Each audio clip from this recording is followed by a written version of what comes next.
Saber Direito desta semana é sobre direito administrativo. As aulas abordam o direito licitatório, as fases da licitação, o pregão e muito mais. As aulas são com o professor Nelson França. Olá, Nelson França aqui. Vamos então para o nosso segundo encontro, a nossa segunda aula sobre licitação. Sempre dando essa ênfase mais prática, mais assertiva, mas claro, colocando as bases teóricas para que todos possamos acompanhar o raciocínio, para que a gente possa nivelar a turma, independentemente de você ser advogado, estudante de direito, estudante para concurso público, empresário ou um particular interessado legitimamente na nossa legislação. Na aula de hoje, nós vamos ainda colocar um pouco dos conceitos, mas vamos começar a descolar o conceito da prática. A aula de hoje ainda é muito interessante para estudantes de direito e de concurso público. Mas você vai ver que eu vou começar a apresentar alguns conceitos que eu uso no meu dia a dia, na prática, e vou criar um novo conceito, uma nova fase que os livros normalmente não falam, porque eles estão sempre olhando da posição da administração pública contratando, e eu vou te mostrar aqui uma visão do particular sendo contratado pela administração pública. Acredito que você vai gostar muito dessa aula de hoje, vai ser bem interessante, bem diferente e, bom, se você aplicar, transformadora. Antes disso, deixa eu falar só de 3 modalidadezinhas que eu não falei na aula passada. Não deu tempo, uma questão cronológica mesmo. Eu falei na aula passada para vocês das modalidades de licitação. Diferenciamos tipos de licitação de modalidades de licitação. Eu vi que os tipos são menor preço, melhor técnica, técnica e preço e maior lance. Lembra disso?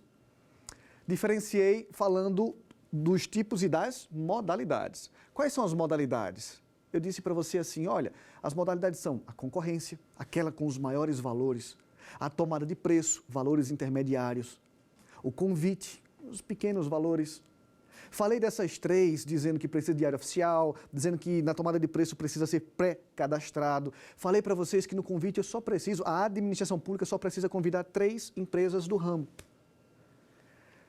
Mas eu não falei para vocês das outras 3 modalidades. Eu não falei absolutamente nada sobre concurso, leilão e o importantíssimo pregão. O pregão, inclusive, é a menina dos olhos da administração pública e nessa aula e na próxima nós vamos aprofundar a mais importante, seguramente, a mais importante, a mais usada, a mais frequente das modalidades.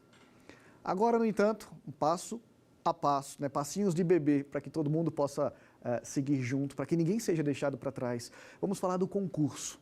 Concurso é uma modalidade de licitação e aqui, olha, preste atenção, aviso para os concurseiros de plantão. O concurso, modalidade de licitação, não é o concurso público de provas ou provas e títulos que você está fazendo. Deixa eu explicar melhor. A modalidade de licitação chamada concurso, ela acontece quando a administração pública quer contratar um serviço técnico ou especializado, ou um serviço artístico.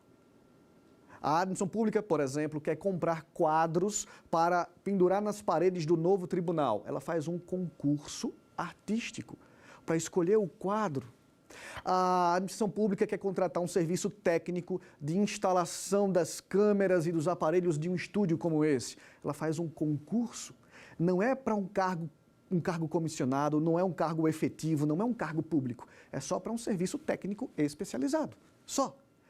O nosso concurso de licitação não é igual ao concurso público de provas e títulos, porque eu vejo muito isso em sala de aula. 16 anos em sala de aula, o aluno está assistindo licitação e ele pensa assim, eu estou me preparando para um processo licitatório. Não, não. Fazer concurso público de provas ou provas e títulos faz de você um servidor público estável, ocupante de um cargo efetivo, vai seguir uma carreira, provavelmente até se aposentar por ele.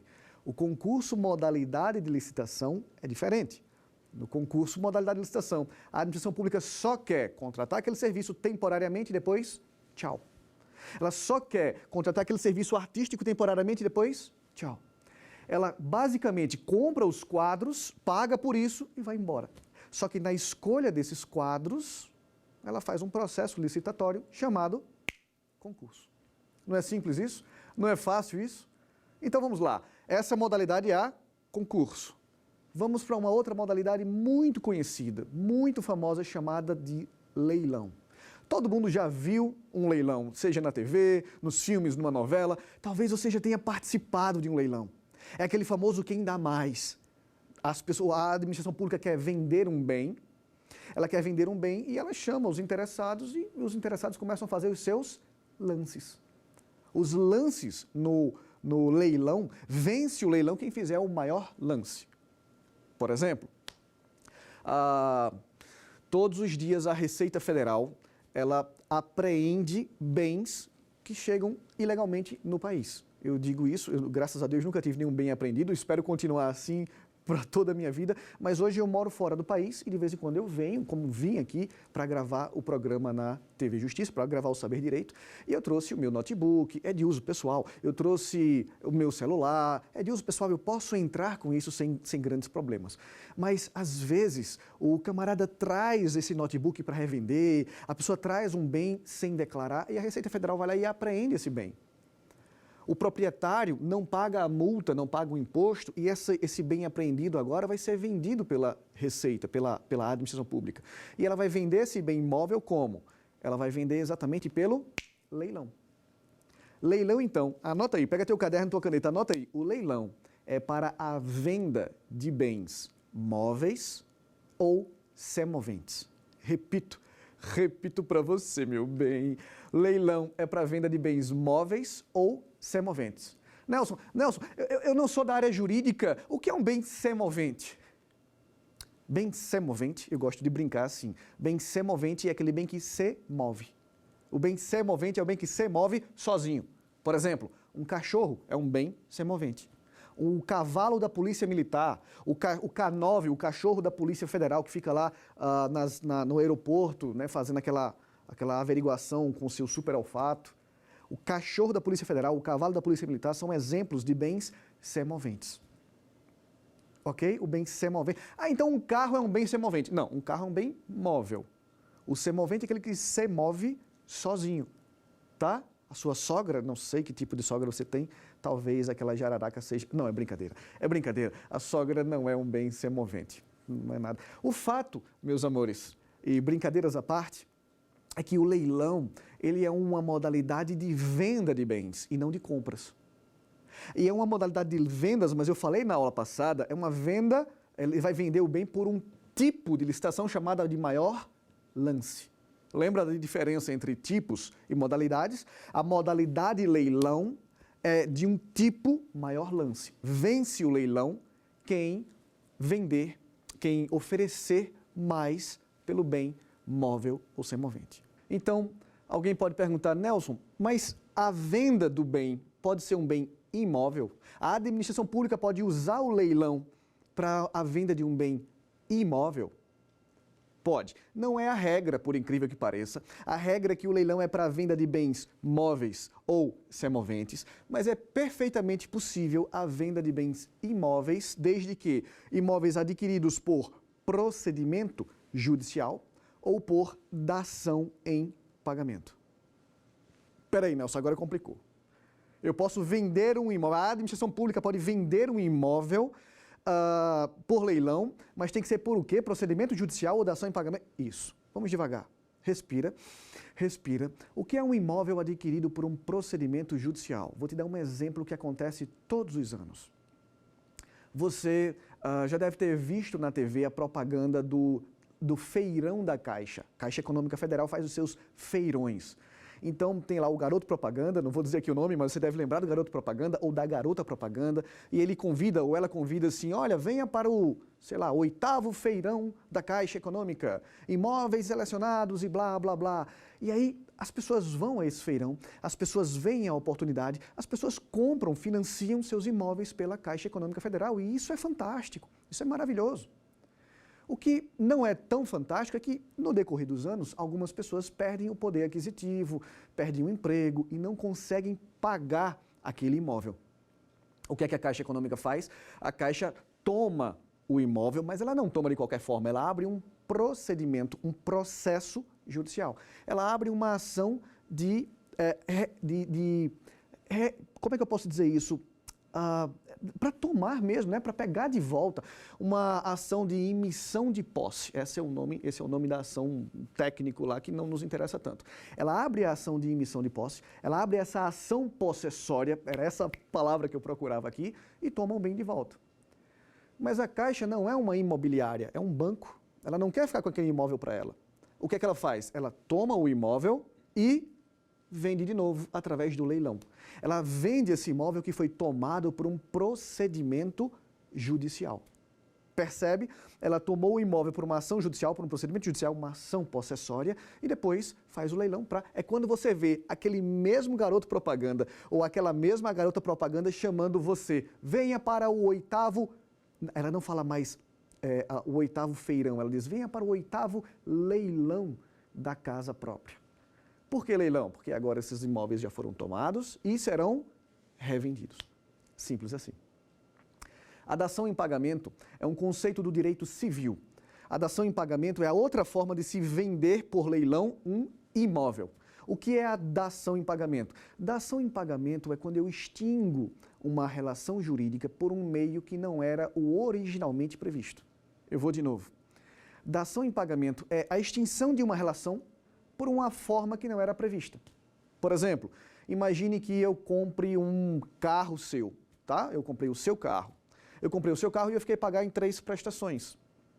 Paguei a primeira, no mês seguinte eu pago a segunda, e no terceiro mês eu chego para você e digo assim, cara, é o seguinte, eu não tenho aqui o dinheiro da terceira prestação, mas eu tenho essa moto. Você aceita essa moto como pagamento? A moto não estava originalmente prevista para a gente extinguir essa minha obrigação. Mas se você aceitar, a moto é dada em pagamento, faz a dação em pagamento. Percebe? Os imóveis, às vezes, são dados em pagamento. O governo tem um crédito com você, você não pagou um imposto qualquer, ou, enfim, você está devendo ao governo. O governo está te cobrando, você caiu na malha fina, Deus te livre, mas você caiu na malha fina, você está sendo cobrado, você vai ser executado, você não tem o dinheiro, está devendo 100 mil reais à União. Aí você chega para o responsável da União, o representante da União, e diz assim, olha, eu não tenho 100 mil reais, mas eu tenho esse imóvel, que vale no mercado o mesmo valor. Vocês aceitam? O imóvel aqui foi dado em pagamento, houve uma dação em pagamento. E os imóveis de dação em pagamento a União pode vender através da modalidade leilão. Não é simples isso? O leilão, então, é isso, é o fruto, é a necessidade que a administração pública tem de vender, como regra, bens móveis e bens semoventes. Mas, como exceção, também pode vender bens imóveis. Eu comecei em licitação com leilões. Toda segunda-feira, eu participava há vários anos atrás, há muitos anos atrás, eu nem sei há quantos anos atrás, assim de cabeça, mas há muitos anos atrás eu comecei participando de leilões no TRT de Pernambuco. Acontecia toda segunda-feira, acontece ainda toda segunda-feira no TRT de Pernambuco. Leilões. TRT, perceba, a Justiça Trabalhista, o empregador por algum motivo não conseguia pagar as dívidas trabalhistas do empregado, o empregado abria uma ação trabalhista e o que é que o TRT, o que é que a Justiça do Trabalho faz? Ele vai lá no negócio e penhora, né, e apreende ar-condicionados, apreende panelas, eu via muita panela usada de restaurantes, mostruários, araras, enfim. A Justiça, lá, o oficial de Justiça vai e apreende carros, né, imóveis, se for o caso, né, do processo judicial. Tudo era apreendido para ser leiloado nas segundas-feiras no próprio TRT de Pernambuco. Foi assim que eu comecei. Fui lá, uma vez eu comprei um jet ski, né? Não tinha a menor intenção de andar de jet ski nas praias lotadas de tubarões de Boa Viagem, né? Na praia de Boa Viagem cheia de tubarão. Mas a vantagem do leilão é que os preços de venda, eles são de 50%, às vezes 40% do valor do mercado. Então, era muito vantajoso. Eu simplesmente comprava e revendia. Comprava e revendia. Aí chegou um momento em que o meu dinheiro acabou. Eu não tinha mais como investir. Eu queria investir mais e não tinha como fazer isso. Eu não tinha mais capital de giro. O que foi que aconteceu? Foi quando tudo começou. Eu pensei assim, caramba, e se eu trouxer pessoas aqui, ajudar pessoas a ganhar dinheiro como eu estou ganhando? Então, eu comecei a falar com amigos e depois com empresários e mostrei essa visão, essa oportunidade. E nessa visão, nessa oportunidade que eu comecei a apresentar, eu comecei a usar o dinheiro deles para comprar bens, revender bens, dar a comissão, o lucro para eles e, claro, ficar com uma comissão para mim. Acredite quando eu digo, dá para ganhar um bom dinheiro com isso. Dá para ganhar um bom dinheiro com isso. Foi como tudo começou para mim e hoje eu não participo mais de leilões, eu confesso. Hoje eu moro fora do país, eu moro em Orlando, na Flórida, e por isso eu participo com o meu token apenas de pregões eletrônicos. De qualquer parte do mundo você pode participar de pregões eletrônicos. Hoje eu continuo captando clientes, empresários, agora não tão pequenos, mas empresários para que eles ganhem dinheiro vencendo os pregões e, claro, eu fico com uma módica comissão. Eu digo isso não para me gabar, eu moro fora do país. Não, eu digo isso para mostrar para você que há uma oportunidade aí fantástica. Hoje eu moro na cidade de Orlando. Nas costas do meu quintal, do outro lado da cerca, fica o Parque Universal Studios. Sabe, aquele parque bem famoso da Universal? Pois bem, fica ali do lado. Se eu jogar meus filhos para o outro lado da cerca, eles já caem no brinquedo. E eu digo isso, é um excelente bairro, é um bairro fantástico, um bairro classe A, eu gosto muito de morar lá, mas eu preciso falar isso para você com cuidado, para você não achar que eu estou me esnobando. A ideia aqui não importa onde você mora, com uma boa conexão de internet e o conhecimento certo de licitações, você consegue trabalhar em qualquer parte do planeta. E é o que acontece comigo hoje. Hoje a gente tem essa possibilidade, não com leilões, mas sim com a próxima modalidade que eu vou te apresentar, com o pregão. O pregão hoje é a menina dos olhos da administração pública. Mais de 56% das contratações do governo são feitas através do pregão. O pregão pode ser presencial ou pode ser eletrônico. No meu caso, eu participo dos eletrônicos, já que eu moro fora do país. Mas ele pode ser presencial ou eletrônico. E olha, anota isso. A regra é o pregão eletrônico. Todas as vezes que a administração pública for fazer uma licitação, ela tem preferencialmente que usar o eletrônico. Se ela não for usar o pregão eletrônico, ela tem que justificar. E digo mais, se porventura a administração pública vai fazer assim, eu vou fazer o pregão presencial, ela tem que justificar. Por que não eletrônico? E se ela disser, não, eu não vou fazer o pregão, eu vou fazer o leilão, eu vou fazer a concorrência, a tomada de preço, ela tem que justificar por que não vai fazer o pregão nem presencial, nem o eletrônico. Por isso que 56%, um pouco mais, 56, alguma coisa por cento das licitações hoje são na modalidade pregão eletrônico, sempre. Ok? Na verdade, eu até me expressei mal, eu não vou nem corrigir aqui, não vou nem pedir para o editor cortar, eu vou só me expressar um pouquinho melhor. Mais de 56% são na modalidade pregão, seja presencial ou eletrônico. Certo? Ok? Tá, Nelson, mas seja qual for a modalidade, pregão, convite, não importa, existem fases de licitação. A licitação ela é dividida em 3 fases. Os livros vão falar em apenas 2 fases, a fase interna e a fase externa. Eu vou criar aqui, eu vou me descolar dessa doutrina e vou te apresentar aqui uma 3ª fase baseada na prática, no campo de batalha, no meu dia a dia como profissional, como advogado. Existem 3 fases. A fase interna, também chamada de fase preparatória. Existe a fase externa, também chamada de fase executória. Eu repito, os livros só falam dessas 2 fases, a interna e a externa. Eu vou te apresentar uma 3ª já já. O que é a fase interna, primeiramente? A fase interna é aquela fase em que a administração pública ela sentiu a necessidade de comprar alguma coisa, de adquirir algum bem. Vou dar o exemplo do pregão. A administração pública precisa de lâmpadas fluorescentes, por exemplo. Ou ela precisa de papel ofício.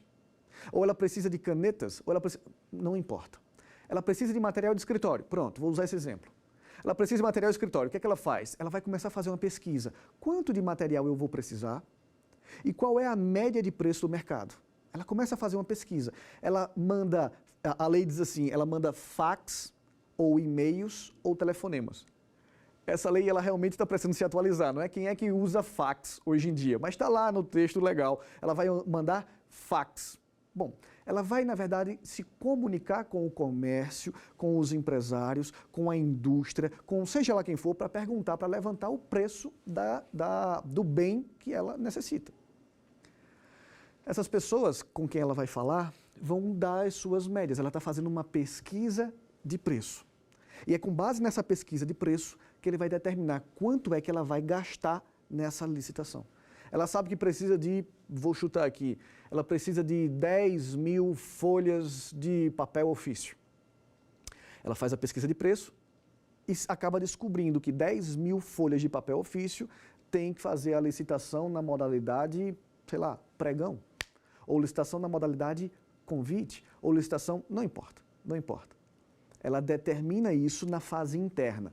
A fase interna serve para duas coisas: determinar o que ela precisa e, mais ou menos, estipular mais ou menos quanto ela vai gastar. Uma vez feita essa preparação interna, até agora só quem sabe que a administração pública está se preparando para comprar folhas de papel ofício, por exemplo, material de escritório, por exemplo, só quem sabe disso até agora é a própria administração pública. São os servidores relacionados. Mas aí começa a fase externa. Quando é que começa a fase externa? A fase externa ela começa com a publicação do edital de licitação. Ou do caso do convite, lembra da aula passada no convite? A publicação, o envio das 3 cartas convites e a fixação de uma cópia dessa carta convite em um local visível no órgão público. É a partir do momento que ela dá conhecimento ao público em geral que começa a fase externa. É na fase externa que eu, você ou qualquer outra pessoa navegando na internet, olhando o diário oficial, nós descobriremos, opa, a administração pública está procurando papel ofício. Epa, eu trabalho com papel ofício, eu tenho uma fábrica de papel, eu tenho uma representação, eu tenho uma... Não importa. Eu quero vender meu papel ofício para a administração pública. Alguns aqui podem pensar, o que é papel ofício? Talvez você chame papel ofício de papel sulfite, né? Não importa, é só o exemplo que eu quero que você entenda. Na fase externa, também chamada de fase executória, é que os particulares começam a ganhar conhecimento do desejo, das necessidades da administração pública. Ok? E os livros, como eu te falei, eles param por aqui. Eles falam da fase interna e da fase externa. Mas existe uma terceira fase no mundo lá fora, no campo de batalha.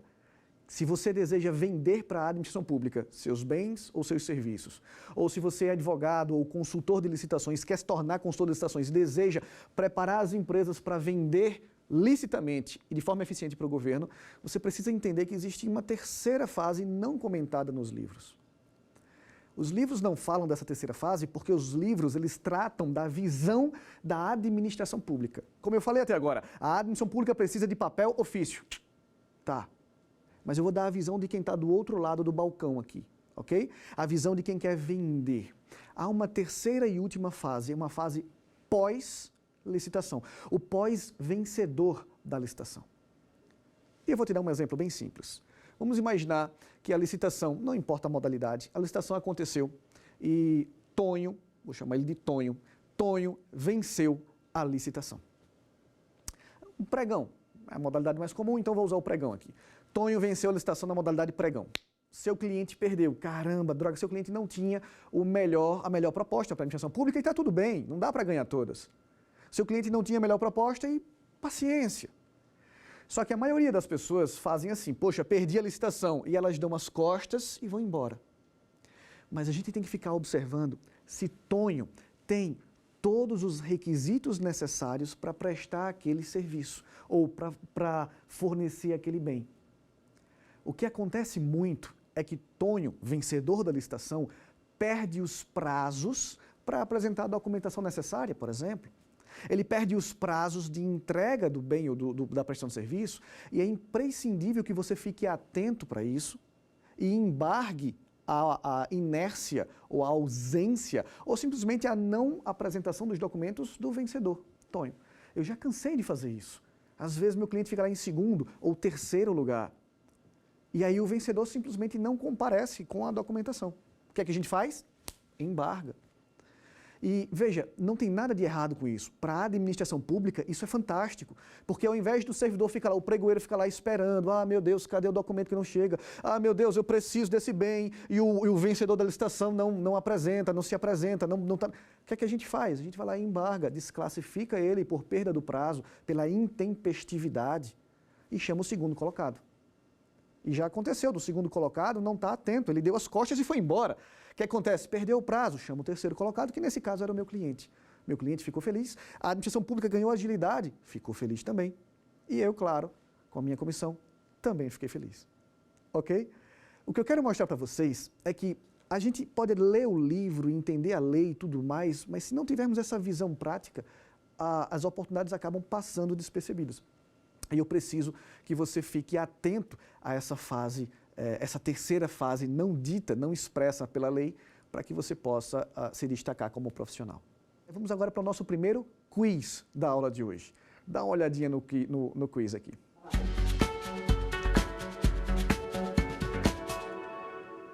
Vamos lá. Como podemos classificar as fases do procedimento licitatório? A letra A diz, a fase pode ser de pré-edital e pós-edital, né, ou fase interna e externa. A B diz analítica e não analítica.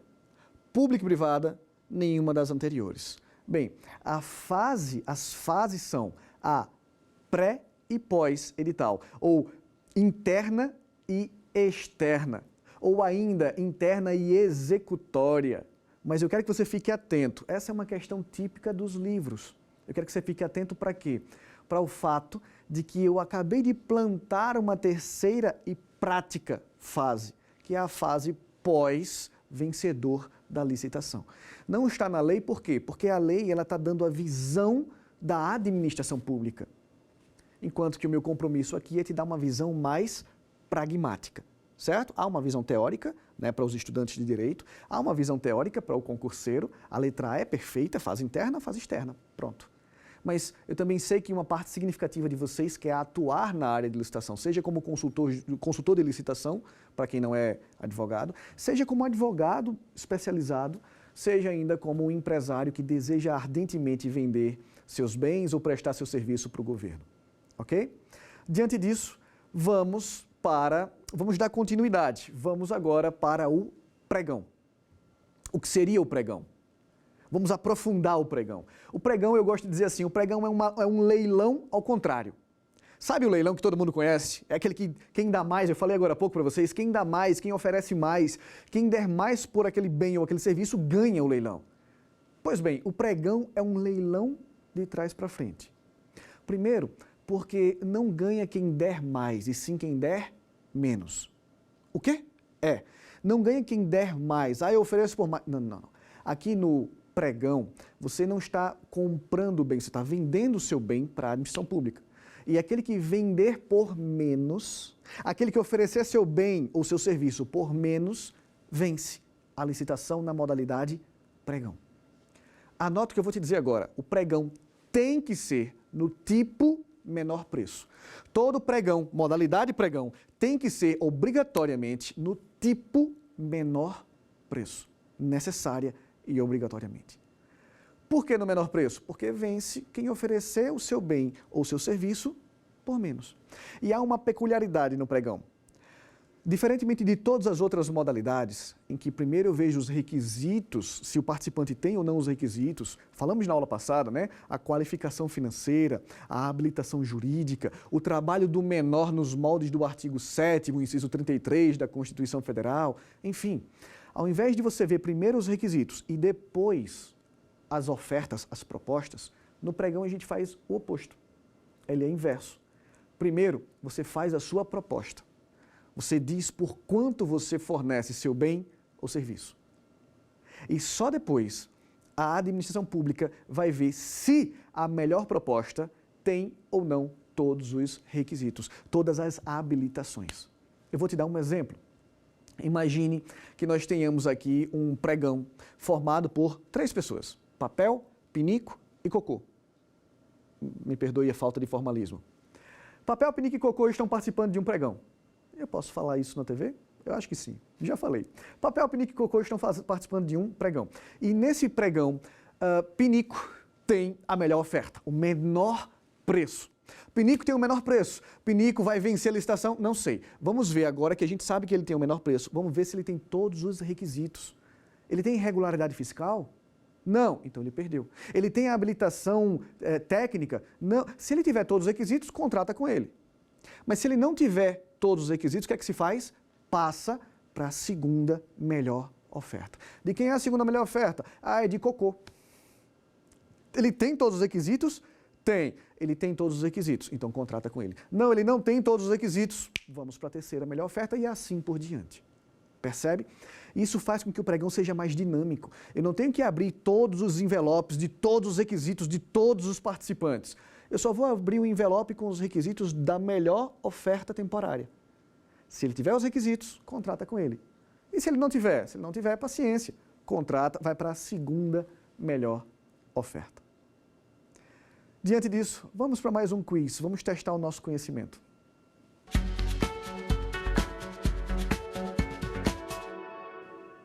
Na modalidade pregão, o que deve ser avaliado primeiro?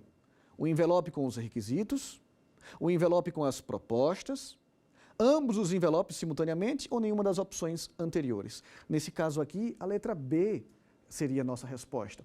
A letra B, o envelope com as propostas. Imagine, no pregão eletrônico você não tem isso fisicamente. No pregão eletrônico não existe um envelope físico. Mas vamos imaginar o pregão presencial, para que você possa construir essa imagem na sua cabeça, na sua memória. Imagine que você chega lá no dia com 2 envelopes fechadinhos. Um dos envelopes tem a proposta, por quanto você entrega o seu bem, por quanto você vai fornecer o seu bem ou prestar o seu serviço. O segundo envelope vai provar, tem a documentação necessária, mostrando que a tua empresa, tua pessoa jurídica está adequada, tem todos os requisitos previstos na lei. Então, o que se faz? Você até entrega os 2 documentos, os 2 envelopes de uma vez só, tá? Na prática é assim. Mas o pregoeiro, ele só vai abrir o envelope das propostas primeiro. Vai ver de todos os participantes quem tem a melhor proposta. Ah, foi Tonho de novo. Tonho tem a melhor proposta. Que legal, Tonho. Vamos abrir agora o envelope dos requisitos de Tonho. E somente de Tonho. Se ele tiver, repito, contrata com ele. E se ele não tiver? Se não tiver, paciência. Vai para a segunda melhor proposta. Certo? Anota aí, ponto importante. O pregão, ele só pode ser usado para a compra de bens ou serviços comuns. Eu vou repetir, eu repito para você, meu bem. O pregão, ele só pode ser utilizado para a compra de bens ou contratação de serviços comuns. Não cabe, existem pequenas exceções, mas nós vamos tratar as exceções como exceções e não regra. Tá? Aconteceram pequenas irregularidades no mundo lá fora, em que o pregão até foi utilizado para serviços de engenharia, mas a exceção será tratada como exceção aqui. A regra geral, o que diz a lei, o que diz o decreto, o que é de ampla aceitação é pregão não cabe para obras ou serviços de engenharia. Pregão é para bens ou serviços comuns. Nelson, o que é um bem ou serviço comum? É aquele que pode ser facilmente especificado. Eu falei agora há pouco, né, papel ofício ou papel sulfite. Eu posso especificar facilmente, eu quero numa folha tamanho A4, em papel não reciclável. É fácil especificar isso. Eu posso especificar facilmente canetas. Eu quero canetas azuis, bolígrafas. Eu posso facilmente especificar marca-textos. Eu posso facilmente especificar gasolina. A administração pública quer comprar água mineral. A administração pública quer comprar assinatura de jornal. Enfim, pregão é para o uso de bens ou serviços comuns. O que é um bem ou serviço comum é aquele que é de fácil especificação. Certo? É aquele que a gente pode simplesmente dizer, não, isso daqui a administração pública ela usa no dia a dia, a administração pública ela consome esse bem ou usa esse serviço no dia a dia e esse serviço não precisa de grandes esforços para que a gente possa delimitar o seu alcance. Então, a modalidade que será usada para isso será o pregão. Lembra que eu disse assim para você, olha, no pregão é a regra. Todas as vezes que a administração pública não for usar o pregão eletrônico, ela tem que dizer por que vai ser o presencial. Todas as vezes que ela não usar o eletrônico nem o presencial, ela tem que justificar por que ela vai usar o outro. Então vamos imaginar, a administração pública quer construir um viaduto. Viaduto é obra, não é um bem ou um serviço comum. Se não é um bem ou um serviço comum, ela não pode usar o pregão, ela justifica. Olha, não vou usar o pregão, nem presencial, nem o eletrônico, porque se trata de uma obra e não de um bem ou um serviço comum. Percebe? Ah, não, é um bem ou um serviço comum? Sim. A regra é que ela tem que usar a modalidade chamada pregão. Ah, Nelson, mas o bem não é comum ou não é serviço, é algo incomum. Eu dei o exemplo na primeira aula do satélite, né, do aparelho meteorológico. Não é nada comum. Ela pode justificar e dizer, olha, eu não vou fazer o pregão porque não é um bem ou serviço comum. E aí, nesse caso, se for uma agência reguladora, por exemplo, vai usar uma consulta. Percebe? Mas eu quero que você tenha essa dimensão. Eu preciso que você saia daqui dessa segunda aula com essa ideia fixa na cabeça. Eu preciso que você entenda que o pregão, a modalidade que é a menina dos olhos da administração pública, serve para a compra de bens ou serviços comuns. É a regra e a compra de bens ou serviços comuns. Simples assim. Tá bom? Eu gosto muito de usar, por exemplo, exemplo de serviço. Eu só falei de bens até agora. Exemplo de serviço. A administração pública precisa do serviço de segurança, segurança de valores, transporte de valores, ou segurança de alguns prédios públicos. É a opção da administração pública fazer um concurso público para segurança ou talvez terceirizar. Se ela for terceirizar, ela vai contratar uma empresa de segurança. É um bem, não, é um serviço comum, é um serviço de fácil especificação. E ela pode fazer isso através de uma modalidade chamada pregão. Simples desse jeito. Ok? O que mais? Para que a gente possa concluir o pregão, na verdade eu tenho que aprofundar mais algumas coisas ainda na terceira aula, mas para que eu me sinta à vontade, sabendo que você entendeu tudo, o pregão ele também se divide em fases de lances sucessivos e verbais. Como assim, Nelson? Não entendi. Essa é uma fase um pouquinho mais chata. Toma cuidado, preste atenção, anota agora. Todas as vezes que você vai participar, que você for participar de um pregão, seja presencial ou eletrônico, alguém sempre vai apresentar a melhor proposta, não é? Mas o pregoeiro, ele vai poder pechinchar. O pregoeiro vai poder dizer assim, epa, papel, pinico e cocô, pinico fez a melhor proposta. Ele vai pechinchar dizendo assim, ei, papel, será que você não cobre essa proposta? E isso, essa modalidade, essa pechincha feita pelo pregoeiro, não só é legal, como é obrigatória. O pregoeiro tem sempre que negociar puxando os preços cada vez mais baixos. Ele sempre tem que puxar para baixo os preços. Para quê? Para que a proposta se torne mais vantajosa para a administração pública. Ok? Uma vez eu participei de uma licitação, ela nem foi o pregão em si, foi um leilão, era a venda de um bem imóvel. Lembra? Como o imóvel pode ser vendido como exceção, imóvel adquirido por dação em pagamento ou por processo judicial. E aconteceu uma coisa muito curiosa, chata até, um caso estranho, mas que eu quero compartilhar com vocês e depois comparar com o pregão. O que foi que aconteceu? Era a venda de um motel, tá? Na famosa cidade de Caruaru. Caruaru ficou famosa por causa das músicas de Luiz Gonzaga, né, o rei do Baião. E é uma cidade internacionalmente famosa, uma cidade muito agradável. E tinha um motel lá que estava com uma dívida gigantesca com a prefeitura. E a prefeitura foi lá e executou o motel. A empresa quebrou e eles ficaram com o imóvel. Esse imóvel foi anunciado, era um leilão, lembra? Foi anunciado e eu e um parceiro, é até estranho, né, dizer que eu e o parceiro fomos ao motel. Na verdade, a gente foi até a prefeitura para participar do leilão de vendas desse motel. E realmente era uma pechincha, o negócio era bem bacana e eu estava muito empolgado, saí de Recife, fui para o Caruaru, uma hora de viagem aproximadamente.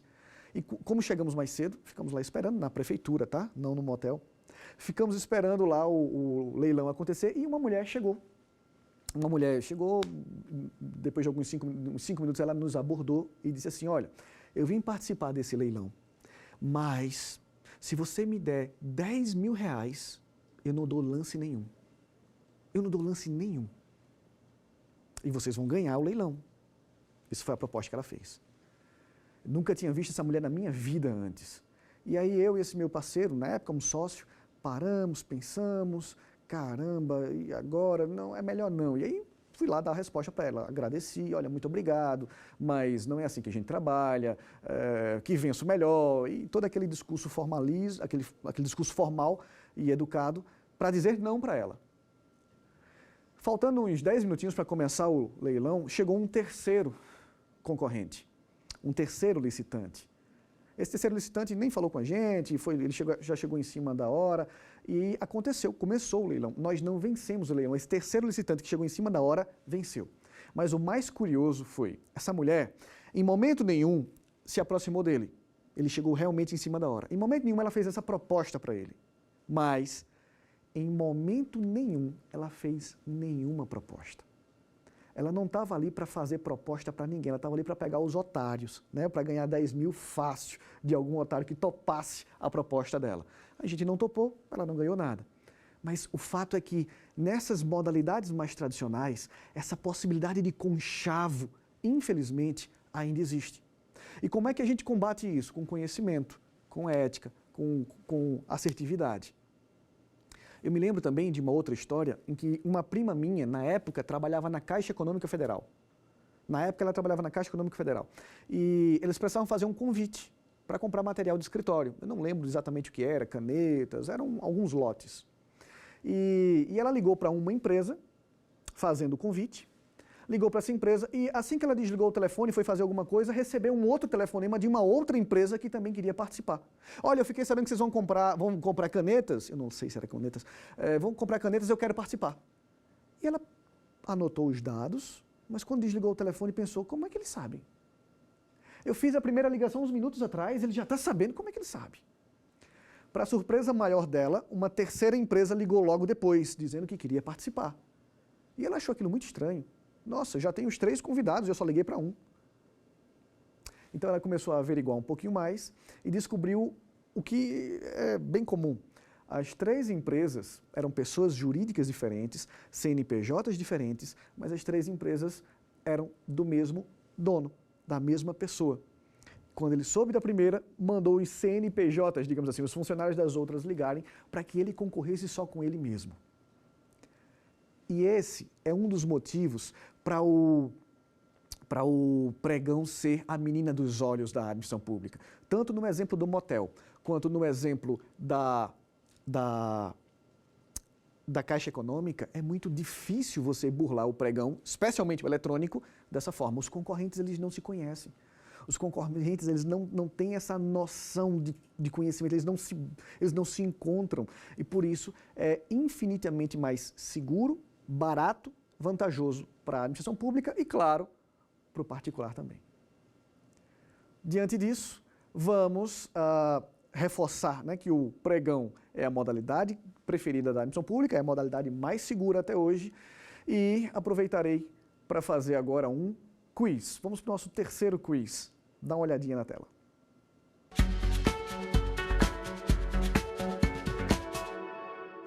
E eles assim, o pregão é a modalidade de licitação utilizada para compra de bens e serviços comuns, compra de bens e serviços incomuns, contratação de serviços extraordinários de engenharia, dispensa e realização de licitação. Qual é a resposta aqui, meus amigos? Vamos lá. A respostinha aqui é a letra A, né? Compra de bens ou serviços comuns. Bens ou serviços corriqueiros. O que é um bem ou serviço comum é aquele bem de fácil visualização, de fácil uniformização. A administração pública quer comprar, por exemplo, papel higiênico. Ela quer comprar papel higiênico. O que é que ela faz? Ela faz uma licitação. Mas papel higiênico é um bem comum?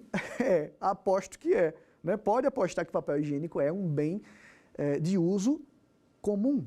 Ela traz as especificações e dentro das eu quero um papel higiênico de folha dupla, eu quero um papel higiênico assim, assim, assado. Ela dá as especificações gerais e anuncia no Diário Oficial, e anuncia na internet. Ela pode, a depender do valor da compra, ela pode ser obrigada a anunciar em jornais de circulação local, regional ou até nacional. Quanto maior o valor da compra, eu falarei isso melhor na terceira aula, quando a gente vai aprofundar definitivamente o pregão, mas quanto maior o valor da compra, maior será a obrigação de divulgar o pregão. Certo? Só que, dica prática, do ponto de vista prático, em toda e qualquer modalidade de pregão, o anúncio tem que vir por diário oficial e pela internet.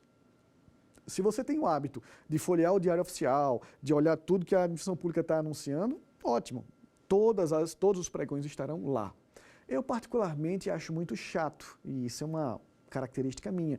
Eu não gosto muito de ficar no diário oficial. Tem alguém no escritório que fica fazendo isso para mim, mas eu normalmente uso a praticidade da internet.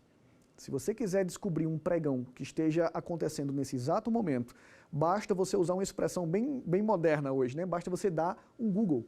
Vai no Google, pregão, edital aberto, e você vai se surpreender com os milhares de pregões que estão abertos nesse exato momento. Eu nem sei a data em que essa aula vai ao ar especificamente, mas eu tenho a mais absoluta certeza de que quando você der o Google, quando você perguntar edital de licitação aberto, bota a tua área, inclusive, sei lá, se você é um comerciante da área de alimentação, edital, pregão, edital de licitação aberto, alimentação.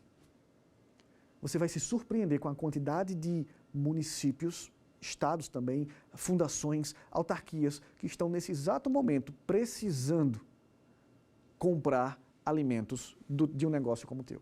É impressionante. Há uma demanda gigantesca e você está simplesmente deixando passar aí vários e vários contratos com o governo. Na aula 5, inclusive, quando eu estiver falando de renda recorrente, eu vou mostrar para você que o seu negócio, seja o escritório de advocacia, seja o serviço de consultor de licitações, seja o seu negócio como pessoa jurídica mesmo, ele pode crescer exponencialmente pelo simples fato de ter um contrato com o governo, onde ele vai te pagar todos os meses, por X meses ou por anos às vezes, simplesmente porque você ganhou uma licitação. Isso é fantástico, isso é fenomenal e isso é importante para qualquer negócio ou qualquer escritório de advocacia crescer de forma sustentável. Eu não acredito, não é que eu não acredito, eu não conheço nada na minha visão de mundo, eu não conheço nada que faça com que um negócio cresça de forma tão sustentável quanto o que chamamos de renda recorrente. Na advocacia é um caso sério. Os advogados, na sala de aula, ainda na faculdade, né, os estudantes de direito sabem disso, quando a gente estuda o Código de Ética, fica muito claro uma coisa. Olha, advogados não podem fazer propagandas. Olha, você, advogado, não pode fazer propaganda. Você, no máximo, a propaganda tem que ser aqui velada, tem que ser no subliminar e através de um grande fornecimento de informações. É o que diz o Código de Ética. Eu não posso colocar um outdoor, um banner, não dá para fazer isso sem agredir o Código de Ética. E aí o que é que acontece? Os alunos na faculdade de Direito simplesmente fecham suas mentes. Eita, eu não posso fazer propaganda, então tá bom, vai ter que ser o boca a boca mesmo. E não é bem assim. Não precisa ser no boca a boca. Você pode sim fazer uma espécie de marketing mais eficiente, não como as outras empresas comuns fazem, mas você pode fazer isso através das rendas recorrentes. Isso é assunto para a quinta aula, isso é assunto para a escada de serviços que eu vou te apresentar, mas de cara, uma forma muito eficiente dessa renda recorrente acontecer é exatamente através do universo de licitações. Eu repito o que falei agora há pouco, não conheço nada mais democrático do que licitações, não conheço nada mais seguro para você crescer e injetar dinheiro no caixa da sua empresa ou do seu escritório do que as licitações para o governo. O governo hoje, eu já falei e vou repetir de novo, o governo hoje é o maior comprador de toda a América Latina. Quem não quer comprar, quem não quer vender para o maior comprador de toda a América Latina? E se você levar em consideração que é um mercado trilionário, você vai ver que não há concorrente suficiente. Não há gente suficiente para pegar uma fatia e deixar você de fora. Basta você saber o que está fazendo. Também não adianta você chegar lá no oba-oba, fazer de qualquer forma, pecar nos detalhes, nas entrelinhas da legislação e aí não vai ganhar nada, vai botar a culpa nos outros, vai botar... Não funciona assim. Eu me lembro também que quando eu comecei no pregão, não no leilão, mas no pregão, já numa segunda fase, ninguém me explicava nada. Quando eu ia lá no pregão presencial, as pessoas não só não me explicavam, como quando explicavam, davam informação errada. é triste, mas é o que acontece. Eles me davam informações erradas ou simplesmente se negavam a dar porque é a visão de escassez. Eles querem tudo para eles e tudo mais. Mas o fato é que se eu trabalhasse 24 horas por dia, 7 dias por semana, 365 dias por ano, eu não conseguiria vencer ou entregar todas as licitações que estão abertas agora, nesse exato momento. Por isso, não tem sentido você ficar escondendo um jogo.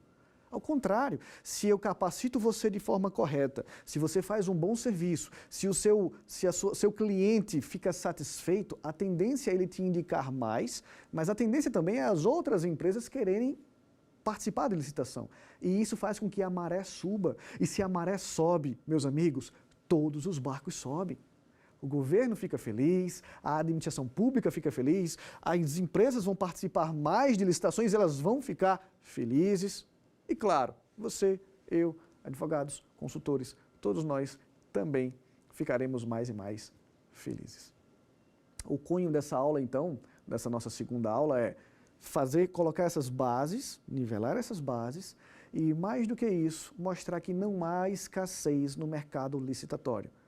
Eu quero que você entenda que se você for para o mundo lá fora, eles não vão de fato, essa visão não é compartilhada, eles não vão te entregar tudo de bandeja, eles não vão te ensinar de forma correta, porque a maioria das pessoas pensa com escassez, a maioria das pessoas quer tudo só para elas. Mas não dá para comer tudo sozinho. E por causa disso, eu venho aqui de coração aberto dizer para você, olha, te prepara de forma técnica, procura livros técnicos, procura entrar no mercado, botar o pé no campo de batalha. E mesmo que você, se for fazer tudo sozinho, né, mesmo que você cometa um erro ou dois aqui, você vai ver que nenhuma empresa do Brasil ou do mundo tem condições de prestar todos os serviços ou de fornecer todos os bens que a administração pública deseja, necessita. E isso necessariamente vai fazer com que sobre alguma coisa para você. Se eu tivesse essa visão na época da faculdade, seguramente, certamente, eu teria me dado melhor e terminado a minha faculdade sem precisar necessariamente ir para o judô, apanhar, como eu falei na aula passada, ou fazer o financiamento estudantil, né, o FIES, que eu sou muito grato por isso, mas não teria sido necessário se eu pudesse entrar, se eu tivesse como entrar no mercado de licitação. E hoje é quase que um dever meu sair proferindo esse conhecimento, divulgando tudo isso. Primeiro, porque eu não estou gerando concorrentes, eu estou gerando aliados qualificados, técnicos.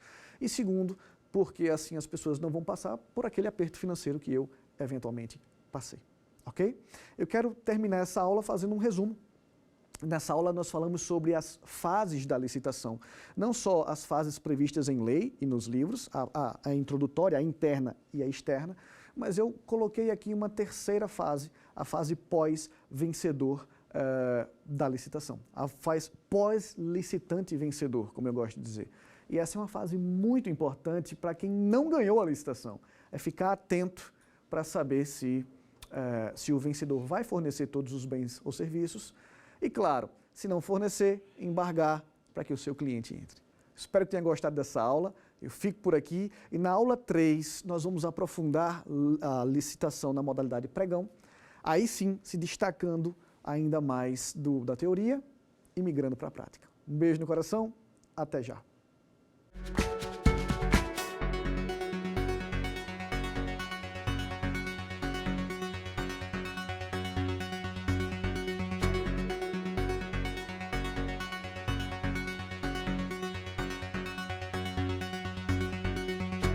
Quer dar uma sugestão de tema para os cursos do Saber Direito? Então mande um e-mail para a gente, saberdireito@stf.jus.br, ou entre em contato pelo nosso WhatsApp. O número é esse que aparece na sua tela. Você também pode estudar pela internet. É só acessar tvjustiça.jus.br ou rever as aulas no nosso canal do YouTube, TV Justiça Oficial.